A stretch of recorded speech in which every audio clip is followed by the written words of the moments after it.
Odatim, o'zimizdagi kafe restoranlarda, umuman xizmat ko'rsatish joylariga kirganda, o'tdagi xodimlar bilan o'zimni xuddi chet tillarini bilmagandek tutaman. Xodim ingliz yoki rus tilida gapirib qoladigan bo'lsa, muloyimlik bilan aytaman. Здравствуйте, вот вам меню. O'zbek tilini bilasizmi? А, Yoki o'zbek tilini biladigan xodim chaqira olasizmi? Rahmat. Qiynalib bo'lsa ham o'zini shirin talaffuzi bilan o'zbekcha gapirib qolganda, Marhamat. rahmat. Juda ham xursand bo'laman. Nega? Chunki bu men uchun qadriyat. Shunchaki atilabdan qilinadigan injiqlik emas. Bu o'zbek tilining hurmatini saqlash va uni o'z vatanida birinchi o'ringa qo'yish demak.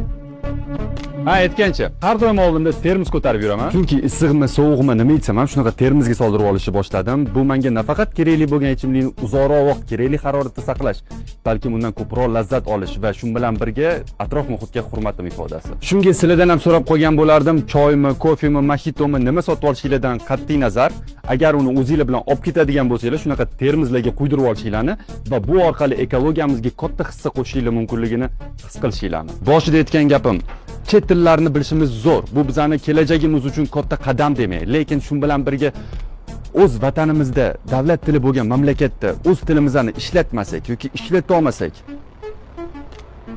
qayerda ishlatamiz?